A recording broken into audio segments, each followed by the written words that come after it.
If you stick with me, I think you'll find that I'll make connections between the concepts and the analogies that I'd like to make.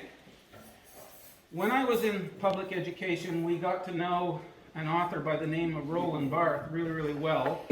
He's an author in the public school system. He has many things out there, but two books that were out I got to know really well. One of them is Improving Schools from Within, which taught us how to write objectives and learn about them and use them and evaluate them and do all that kind of stuff. And the other one was a book called Learning by Heart, which I brought today because I want to read you a little tiny piece of this book and then make some connections. It's actually coming from the introduction, and it says, there are dangers in assuming that the other guy is always the dependent variable. Don't worry about what that means. A sailing friend recently sent me an email of the following illustrative anecdote, reportedly a transmission of a U.S. Navy radio conversation. Transmission. Please divert your course 15 degrees north to avoid collision. Response. Recommend that you divert your course 15 degrees south to avoid collision. Transmission. This is the captain of a U.S. naval ship. I say again, divert your course. Response. No, I say again, divert your course. Transmission. This is the aircraft carrier Enterprise. We are a large warship of the U.S. Navy. Divert your course now. Response. This is a lighthouse. Your call.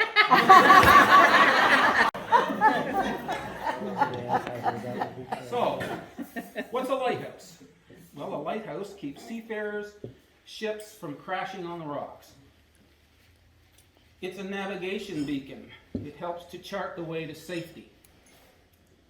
It's also sometimes a beacon for a community. Not always. I realize that some of them are standalones, but it's a beacon. It can be a beacon for a community or a community nearby. In the golden ages of lighthouses, there were also lighthouse keepers. They lived there with their families. In this book, the author makes some comparisons between lighthouses and schools. He says that schools are the same as lighthouses because they teach the skills that the people who are there need to keep from crashing on the rocks of life. He also says that those schools can be a beacon for the communities in which they can be found. And he says that those lighthouses can help the people who are there learn the skills they need to navigate their way through their adult life. Schools and churches are about people. So I'd like to suggest to you that we make a quantum leap and say that churches are like lighthouses. Churches provide a place to keep the members safe, to keep them learning the skills they need to travel through their life and the spiritual life. They help members chart their way to become closer to God. They help members learn and grow in their spiritual development. And they have a lighthouse keeper. For the past almost 11 years, Shirley's been our lighthouse keeper. She's rector for over a decade. When you think about it that way, that's a pretty long time. Through all of that, she's experienced the full gamut of the life that we live with other people. She has included tremendous highs. She was married here to Armin. And the lows, the loss of parish members. Those are events that are part of the normal life of a thriving parish. Through it all, she stayed firmly focused on God the Father, the Son, and the Holy Spirit. And her relationship with the Trinity has driven everything that she's done and accomplished. Sometimes something unforeseen happens. I guess you could call it a pandemic. They don't happen very often. It's a good thing. I think the last one was 100 years ago, something like that. And who would have thought in 2019 that we were going to have a global pandemic? But sure enough, we did. We are now starting to figure out what the new normal is. It's not the same as it was before, but things are settling into some kind of a pattern. But in that few short months that the pandemic came upon us, we learned some things really fast and changed some things really quickly in order to keep people safe and keep moving ahead in terms of what the objectives for our church is. The pandemic's not over. Things have changed, and they've changed in a number of ways. And it has become a defining chapter in Shirley's time in Woodstock. She handled things very, very well. So, we're here to talk about retirement. And although it's a change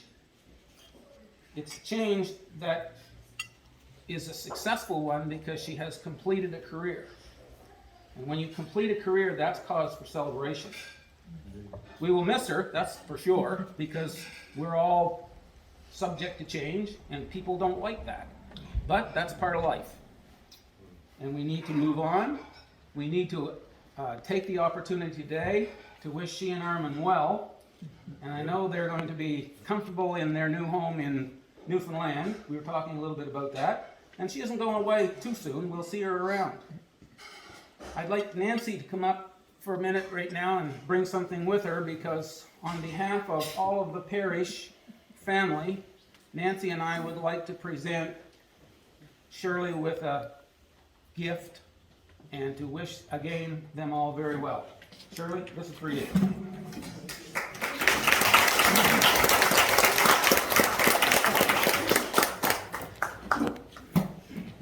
It's so pretty. Wherever you're getting, I want someone to take a photo of this. This is so pretty. It's important to say something 3 times if it's really important, right? You say it 3 times. Thank you to all of you who have come today, members of our parish and friends of our parish as well. So it's so wonderful to see all of you. And thank you to everyone who organized and helped put all this together. It's so beautifully done. And thank you to the wardens, thank you to the organizers, to the vestry, to members of the congregation, for your love and support over these past 10 years. And John pointed out, well, it's going into 11 years now. And it's hard to believe, isn't it? I've been here 10 years. Wow. I began parish ministry on April the 1st, which you know is April Fool's Day. But that year it was also Palm Sunday in the year 2012. And I remember, and I will never forget, the kindness and the hearty welcome from the people of this parish toward me and my mom, who came with me to help me settle in. And she would have liked to have been here today, but she can't be here, unfortunately. And I remember parishioners came to our house and helped with the unpacking, and some brought food, you know, gifts of soup and bread and salad and pie. Others invited us for a meal in their home. Of course, we spent a week staying in the home with Ruth and Peter that first week before my stuff arrived. Folks were thoughtful, and we felt loved and accepted. And of course, then in 2015, you equally embraced Armin as my husband and a member of this parish. And we're both grateful for your love and support. And that feeling will remain. And your generosity and hospitality have been extended to one another and to the wider community, particularly during these 2.5 years of the pandemic. And as John pointed out, there have been challenges, but we worked through them together. Life is full of challenge, isn't it? And you may recall the meal delivery to the shut-ins when we had this closure, and cookies at Christmas time, and cards and flowers to the bereaved. And you may recall every Sunday during the closure at 12 noon, we rang the church bell, just as a sign of hope and that the church is still here, even with the doors closed. And the steeple campaign will ensure that that bell will be rung for years to come. And you may have read in the bulletin today, right now, with just the appeal that has gone out through the letters and since the launch of the campaign on July the 18th, which is just a very short time ago, we're now over $28,000 towards our $53,000 campaign. So it's a wonderful effort, and so we're thankful that people are responding. What draws us to be a part of this church family? What draws you here? St. Peter writes in 1 Peter chapter 3, verse 15, always be ready to give an answer for the hope that is in you. Something to think about, isn't it? Always be ready to give an answer for the hope that is in you. And he goes on to say, do it with gentleness and reverence. And so if someone were to ask you, why do you go to church? Why do you follow Jesus? What gives you hope? What would you gently and reverently tell them about how God has blessed your life? Good things have happened in this parish. Yes, we've had challenges, but there have been many good things. And you will do greater things.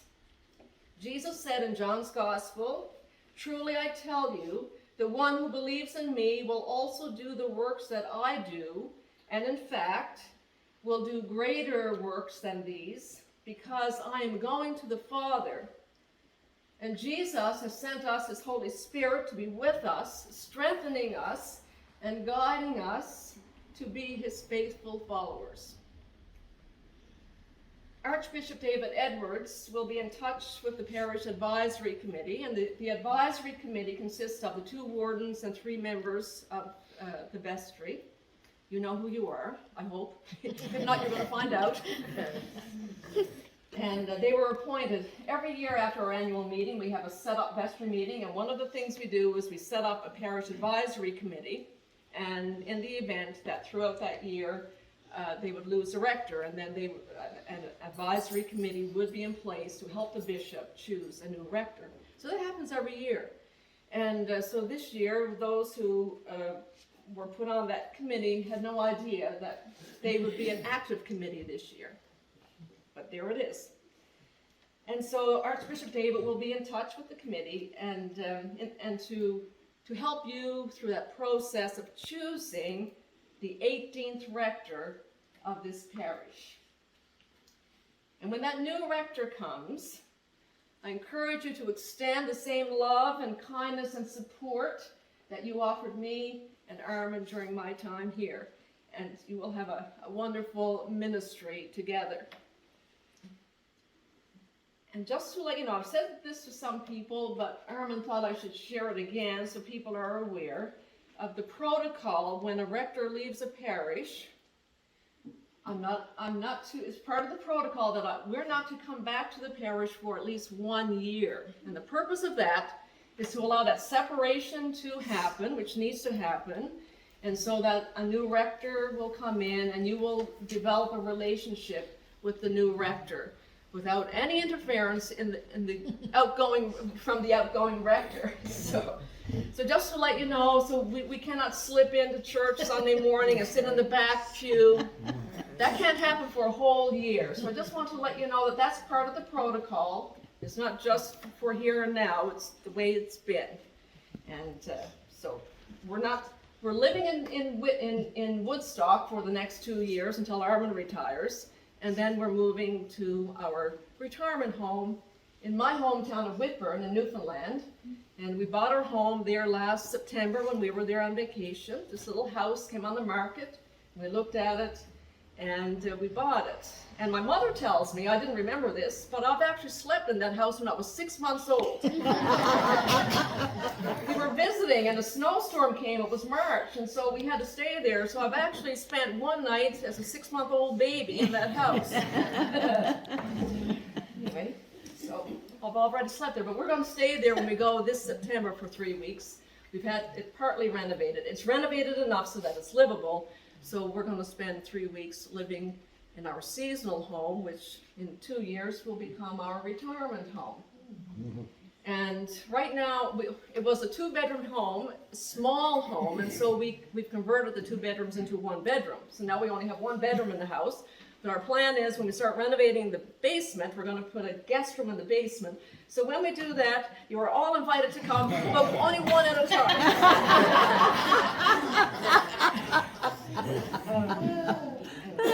And we've shown some of you photos, but we'll live next door to a pond, which in the summertime has a fountain that the town puts in, and the fountain comes up. And the Anglican church is just down the road. My mom lives across from the Anglican church. So basically, she's on one end of the pond, and we're on the other end of the pond. So that's where we are. I just want to say God bless you, and may He guide you as you continue to do ministry together here in this parish and in this community. So thank you all for this. This has been beautiful. Armin and I so appreciate it. And I'll see you next week.